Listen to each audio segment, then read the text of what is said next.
Hi hello welcome back to my YouTube channel. ഞാൻ ഇപ്പം നിൽക്കുന്നത് നമ്മുടെ ഗാർഡനിലാണ്. അപ്പോൾ ഇന്നത്തെ ഒരു വെതറില്ലേ, ഒരു മിമിക്കിങ് വെതർ പോലെ. ചില സമയത്ത് ഭയങ്കര വെയിൽ, ഇപ്പോൾ രണ്ടും ഇല്ലാത്തൊരു അവസ്ഥയിൽ. കുറച്ച് മുമ്പ് നല്ല മഴയായിരുന്നു. അപ്പോൾ ഞാൻ എന്തായാലും രാവിലെ എണീറ്റപ്പോൾ തന്നെ വിചാരിച്ചിട്ടുണ്ടായിരുന്നു നമ്മുടെ ഗാർഡനിൽ വന്ന് കുറച്ച് ഗാർഡൻ വർക്കൊക്കെ ചെയ്യണമെന്ന്. അപ്പോൾ ഞാൻ വ്ലോഗ് എടുക്കാമെന്ന് വെച്ചു. അതെ, ഗാർഡനൊക്കെ അത്യാവശ്യം നല്ല ബോറായിരിക്കുകയാണ്. മറ്റേ എന്താണെന്ന് വെച്ചാൽ നിർത്താണ്ടിപ്പോൾ കുറേ നാളായിട്ട് മഴ പെയ്തിട്ട് അവിടെ ഇവിടെയൊക്കെ കുറേ സംഭവങ്ങളൊക്കെ വീണ് കിടപ്പുണ്ട്. അപ്പോൾ അതൊക്കെ ഒന്ന് റെഡിയാക്കാനാണ് ഇന്നത്തെ പരിപാടി. നിങ്ങൾക്ക് നോക്കുമ്പോൾ കാണാതെ ബാക്ക്ഗ്രൗണ്ട് കണ്ടില്ലേ, ഇതൊക്കെ നമുക്കെന്നെ ക്ലിയർ ചെയ്ത് കൊടുക്കണം. അപ്പോൾ മാത്രമല്ല, നമ്മുടെ ഈ ഒരു മൺസൂൺ ടൈമിൽ നമ്മുടെ ചെടികൾക്ക് വളം ഒന്നും ഉണ്ടാവില്ല, ഡ്രെയിനായി പോയിട്ടുണ്ടാവും എല്ലാം. അതുപോലെ കുറേ മാനുവറൊക്കെ ഇട്ട് കൊടുക്കണം. അപ്പോൾ മൊത്തത്തിൽ അതൊക്കെയാണ് ഇന്നത്തെ ഈ ഒരു മെയിനായിട്ടുള്ള പരിപാടി. പിന്നെ ചെയ്യുമ്പോൾ എന്തെങ്കിലും ഗാർഡൻ ടിപ്സും കൂടി നമുക്ക് പറഞ്ഞു പോവാമെന്ന് വെച്ചു. അപ്പോൾ എന്തായാലും പണി തുടങ്ങാം. കാണിച്ചു തരാം എൻ്റെ ഗാർഡൻ. കണ്ടോ, ഇതൊക്കെയാണ് ഗാർഡൻ. ഈ 2 ബക്കറ്റും ഉണ്ടോ, ഈ 2 ബക്കറ്റ് ഇത് ഇവിടെ ടാപ്പുണ്ട്. ഇത് നമ്മുടെ മറ്റേ ഫിഷ് വേസ്റ്റൊക്കെ ഇട്ടിട്ട്, ഫിഷ് വേസ്റ്റ് മാത്രമല്ല നോൺ വെജിറ്റേറിയൻ്റെ എന്തെങ്കിലും വേസ്റ്റ് ഇട്ട് കഴിഞ്ഞ് കഴിഞ്ഞാൽ അത് നമ്മൾ കുറച്ച് കഴിയുമ്പോൾ വെള്ളം വന്നിട്ട് അത് വെള്ളം കളക്ട് ചെയ്യുന്നതാണിത്. കുറച്ച് കഴിയുമ്പോഴത്തേക്ക് ഒരു 6 months ഒക്കെ ആകുമ്പോഴത്തേക്ക് ഇത് കംപ്ലീറ്റ് ഒരു കമ്പോസ്റ്റായിട്ട് മാറും. പിന്നെ ഇത് അതേപോലെ പ്ലാൻ ബേസ്ഡ് വേസ്റ്റ്, നമ്മുടെ വെജിറ്റബിളൊക്കെ പീല് ഒക്കെ ഇട്ട് ചകിരിച്ചോറ് വെച്ചിട്ട് ജസ്റ്റ് പൊതിഞ്ഞ് വെക്കുന്നതാണ്. ഇത് ഇപ്പോൾ കമ്പോസ്റ്റ് ആയിട്ടുണ്ട് പക്ക. ഞാൻ കഴിഞ്ഞ ആഴ്ച പല ചെടികൾക്കും ഇട്ട് കൊടുത്തിട്ടുണ്ടായിരുന്നു. ഇതൊക്കെ കണ്ടില്ലേ, വെള്ളമൊക്കെ നിന്നിട്ട് ആകെ ഒരു ഇത്. പിന്നെ നമ്മുടെ ഇതിൽ കുറേ ചെടികൾ ഇതേപോലെ ഫ്ലവേഴ്സ് വെച്ച് കൊടുത്തിട്ടുണ്ട്. എന്തിനാന്ന് വെച്ചാൽ ഇത് ഇവിടെ ഉണ്ട്.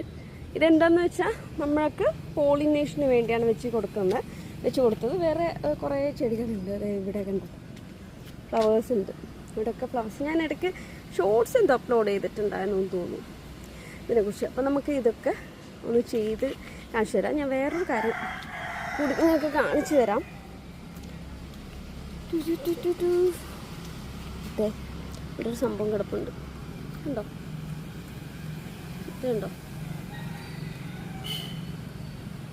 പിന്നെ അതിൻ്റെ ബാക്കി ഇവിടെ എവിടെയോ വേറെ ഒരെണ്ണം കിടപ്പുണ്ട്. അവിടെ കാണാൻ പറ്റുമെന്നറിയില്ല. എവിടെയുണ്ട്, ഉണ്ടല്ലേ? ഓക്കെ, അപ്പോൾ അത്രയ്ക്കാണ്. അപ്പോൾ ഞാൻ ഇവിടെ വീണ് കിടക്കുന്ന ഈ വേസ്റ്റൊക്കെ എടുത്ത് മാറ്റട്ടെ ഫസ്റ്റ്. അപ്പോൾ തുടങ്ങാം നമുക്ക് പരിപാടി. അപ്പോൾ നമ്മൾ ആദ്യം സ്റ്റാർട്ട് ചെയ്യാൻ പോകുന്നത് ഇവിടെ നിന്നാണ്. ഇവിടെയാണ് കുറച്ചുകൂടി ഒരു അലമ്പായിട്ടൊക്കെ ഇരിക്കുന്നത്. പിന്നെ മാത്രമല്ല, ഇതിൻ്റെ മുകളിൽ തെങ്ങൊക്കെ ഉള്ളത് കൊണ്ട് തന്നെ തേങ്ങ കുറേ അവിടെ ഇവിടെ ആയിട്ടൊക്കെ വീണ് കിടപ്പുണ്ട്. അപ്പോൾ അതൊക്കെ ഫസ്റ്റ് കൂട്ടിയിടണമെന്നൊക്കെ ഉണ്ട്. അപ്പോൾ അത് ഫസ്റ്റ് ചെയ്യാമെന്ന് വെച്ചു. പിന്നെ നമ്മൾ ഇതിൻ്റെ ചുറ്റിലും ഒരു ഫെൻസ് ഉണ്ടായിരുന്നു, ഈ ഗ്രീൻ കളർ ഫെൻസ് കെട്ടി കൊടുത്തിട്ടുണ്ടായിരുന്നു. മെയിനായിട്ട് ഇവിടെ നാടൻ കോഴി ശല്യം ഉണ്ടെന്ന് ഞാൻ മുമ്പത്തെ വീഡിയോയിലൊക്കെ പറഞ്ഞിട്ടുണ്ടായിരുന്നു.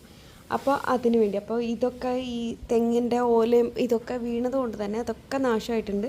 ഇനി മഴ കഴിഞ്ഞതിന് ശേഷം വേണം ഒന്ന് സെറ്റാക്കി കൊടുക്കാൻ. പിന്നെ ഇവിടെ ശരിക്കും പറഞ്ഞു കഴിഞ്ഞാൽ ഒരു ഗാർഡന് പറ്റിയൊരു ഏരിയ അല്ല. ഇങ്ങനെ ചുമ്മാ ഇരിക്കുന്നൊരു റൂഫായതുകൊണ്ട് മാത്രം ഞാൻ തുടങ്ങിയതാണ്, എൻ്റെ മാത്രം ആവശ്യത്തിന് വേണ്ടി. പിന്നെ മഴയൊക്കെ ആയതുകൊണ്ട് ചെടീൻ്റെ വളങ്ങളൊക്കെ പെട്ടെന്ന് ഡ്രെയിൻ ഔട്ട് ആവുന്നുണ്ടല്ലോ.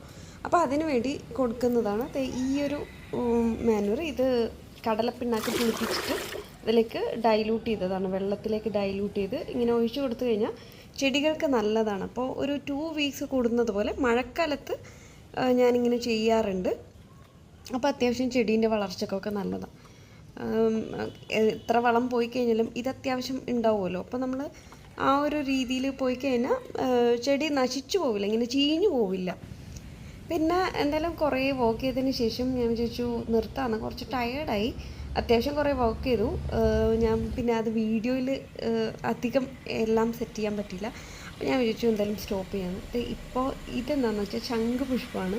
ഇത് നമ്മൾ ഇവിടെ നട്ടു കൊടുത്തതാണ്. ഒരു ഇങ്ങനെ കുറേ പില്ലേഴ്സ് ഉണ്ടല്ലോ ഇവിടെ, ഈ പില്ലേഴ്സിനൊന്ന് കവർ ചെയ്യാൻ വേണ്ടി നട്ടു കൊടുത്തതാണ്. ഇതിന് കുറേ നല്ല രീതിയിൽ ഹെൽത്ത് ബെനിഫിറ്റ്സ് ഒക്കെ ഉണ്ട്. ഇത് വെച്ച് ചായ ഉണ്ടാക്കിയാൽ നല്ലതാണ്, ബോഡിക്ക് നല്ലതാണെന്നൊക്കെ കേട്ട്. അപ്പോൾ ഞാൻ സത്യം പറഞ്ഞാൽ ഇത് ഇവിടെ നട്ടതിന് ശേഷം ഇതുവരെ ഇത് യൂസ് ചെയ്ത് നോക്കിയിട്ടില്ല. അപ്പോൾ ഞാൻ മുമ്പൊരിക്കലും ഒരു സ്റ്റിക്കി റൈസിന് ഇതിട്ടാലോ എന്നൊക്കെ ആലോചിച്ചിട്ടുണ്ടായിരുന്നു, പക്ഷെ നടന്നില്ല. പിന്നെ ഞാൻ ഇന്ന് വിചാരിച്ചു ഇത് വെച്ചിട്ട് ചുമ്മാ ഒരു ടീ ഉണ്ടാക്കാം. അപ്പോൾ ചുമ്മാ ടീ എന്ന് വെച്ചാൽ ഷുഗറും വേറെ ഒന്നും ഇടുന്നില്ല, ചുമ്മാ ഇതൊന്ന് ചൂടാക്കി കുടിക്കാമെന്ന് വെച്ചു. അത്യാവശ്യം നല്ലൊരു കളറ് ആവുന്നുണ്ട്. ആദ്യം ഇട്ട സമയത്ത് ആ കളറില്ലായിരുന്നു, ഇപ്പോൾ ഒരു കളർ അത് കുറച്ച് കൂടി ബോയിലായിട്ട് വരുമ്പോൾ ഒരു കളർ ചേഞ്ച് ഫീൽ ചെയ്യുന്നുണ്ട്, ഒരു അക്വാ ബ്ലൂ. അപ്പോൾ അതെ ഞാൻ നമ്മുടെ ഇതും കൊണ്ട് വന്നു. നമ്മുടെ ഗാർഡൻ പരിപാടീസൊക്കെ ആൾമോസ്റ്റ് കഴിഞ്ഞു. ഞാനിത് ഫസ്റ്റ് ടൈമാണ് കേട്ടോ ടേസ്റ്റ് ചെയ്യുന്നത്. അപ്പോൾ ഇതിൻ്റെ നമുക്കൊരു ഫെമിലിയർ സ്മെല്ല്. അപ്പോൾ ഇത് കുടിച്ചു നോക്കട്ടെ.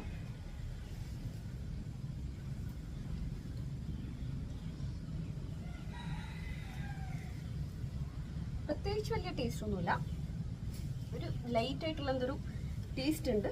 അപ്പം ഞാൻ ഒരു ബ്രഞ്ച് കഴിക്കുകയാണ്. ഇപ്പോൾ ഏകദേശം ഒരു 11:30 ആയിട്ടുണ്ട് ടൈം. ഇത് ഭയങ്കര ഹെൽത്തി ആയിട്ടുള്ളൊരു സംഭവം എന്ന് കേട്ടിട്ടുണ്ട്. അപ്പോൾ അത് അറിഞ്ഞതിന് ശേഷമാണ് ഞാൻ ഇവിടെ അതൊക്കെ വളർത്തിയത്. അപ്പോൾ ഇത് ഇവിടെ വരാൻ തുടങ്ങിയത്. ഇത് ശംഖുപുഷ്പം. അപ്പോൾ വയലറ്റ് ശംഖുപുഷ്പം ഇവിടെ ഉണ്ടായിട്ട് ഇപ്പോൾ ഒരു 1 year ആയി. പക്ഷേ ഞാൻ ഫസ്റ്റ് ടൈം ആയിരുന്നു ഇതിപ്പോൾ ട്രൈ ചെയ്യുന്നത്. ഇല്ലെങ്കിൽ നിങ്ങൾ ഏതെങ്കിലും ഫോട്ടോയിലോ വീഡിയോയിലോ കാണുമായിരുന്നു. ബട്ട് വലിയ ടേസ്റ്റിന് വലിയ വ്യത്യാസമൊന്നുമില്ല. ഒരു ചെറിയൊരു ഇപ്പോൾ ഏതെങ്കിലും ഒരു ചെറിയ ലീഫിൻ്റെ ഒക്കെ ടേസ്റ്റ് ഇവിടെ നോക്കിയാൽ ഗാർഡൻ കാണും. പിന്നെ നമ്മൾ ഇന്ന് ഒഴിച്ചു കൊടുത്തിട്ടുണ്ടായിരുന്നല്ലോ മാനൂർ, മറ്റേ പുളിച്ച കടലപ്പിണ്ണാക്കിൻ്റെ ആ ഒരു വളം, പുളിച്ച മണമുണ്ട് ഇവിടെ. അത് കുറേ സമയത്തേക്ക് ഉണ്ടാവും ആ ഒരു സ്മെല്ല്. അപ്പോൾ പക്ഷേ അത് ഒഴിച്ചു കൊടുത്തു കഴിഞ്ഞാൽ ഒരു 1 weekനുള്ളിൽ നമ്മുടെ ചെടികളൊക്കെ നല്ലോണം കായ്ക്കും. അത് അനുഭവത്തിൻ്റെ വെളിച്ചത്തിൽ ഞാൻ യൂസ് ചെയ്യുന്നതാണ്. ഞാൻ കുറേ പേർക്ക് ഇത് സജസ്റ്റ് ചെയ്തും കൊടുത്തിട്ടുണ്ടായിരുന്നു. എല്ലാവർക്കും നല്ല റിസൾട്ടും കിട്ടിയിട്ടുണ്ട്. നമ്മുടെ വഴുതിനൊക്കെ ഇട്ട് കൊടുത്താൽ ഭ്രാന്ത് പിടിച്ച പോലെ കായ്ക്കും. അപ്പോൾ ഈ ഒരു ചെറിയ വീഡിയോ ഇഷ്ടമായി എന്ന് വിചാരിക്കുന്നു. അപ്പോൾ വീഡിയോ ഇഷ്ടമായിട്ടുണ്ടെങ്കിൽ എപ്പോഴും പറയുന്ന പോലെ ലൈക്ക് ചെയ്യാനും ഷെയർ ചെയ്യാനും സബ്സ്ക്രൈബ് ചെയ്യാനും മറക്കരുത്. Bye and see you next video.